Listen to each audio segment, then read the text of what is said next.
kailan nagsimula ang Penwell.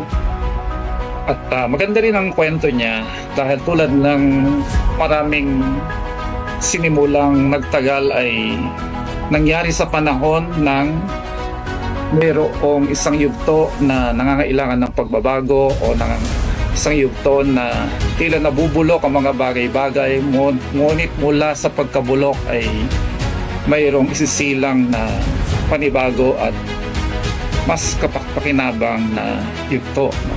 Yung mga situations of ferment sa kasaysayan, gaya halimbawa nung matapos ang dalawang limang pandaigdig na sobrang lubha, no, ng mga nasakuna ron ay naging matikas ang mga philosophy, mga social sciences, mga bagong kaisipang mas maganda kaysa doon sa lumipas. Yung Penwell naman ay sinilang ito ng mga kalagitnaan ng mga 80s, no, dekada 80. At isang matatanda natin doon ay 1983, yung kaguluhan noong namatay si Ninoy.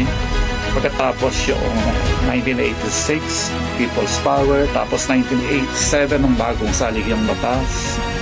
At mga ganoong pangyayari na parang days of ferment din, na sinukat ang bayang Pilipino kung paano sila tutugon sa mga ganoong kagipitan sa buhay, mga krisis.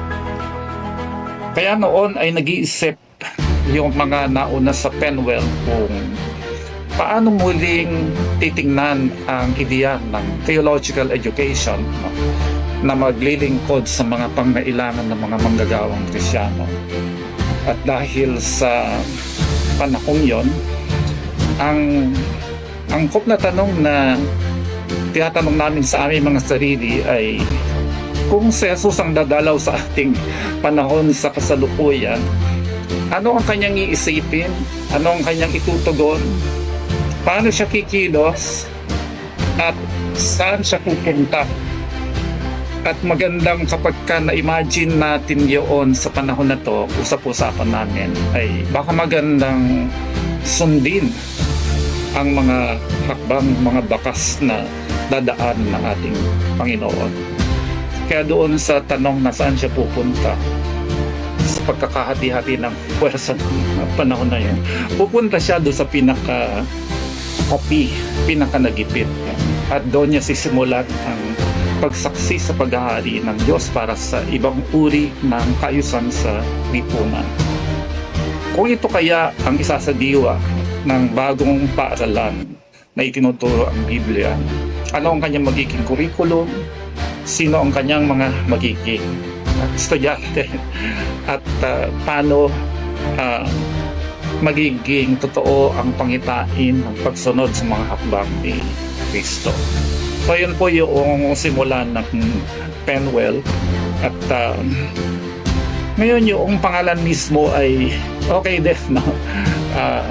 Dahil yung Penwell o Peniel ay nasa Genesis 32 na isang pagtanda ng mahalagang pangyayari at lugar sa buhay ni Jacob, yung pangatlo sa mga original na ama ng Israel. Ang ibig sabihin ay mukha ni Yahweh. Kaya ganon ay dahil nakipagbunungan si Jacob at di niya alam na yung kabunuan niya ay anghel ng Diyos.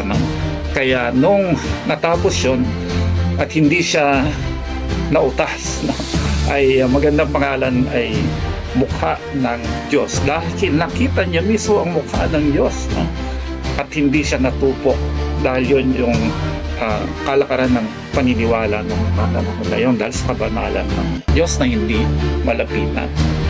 Kaya napakagandang pangalan sapagkat ang buhay ko kung susuriin ay nananatiling pakikipaglaban.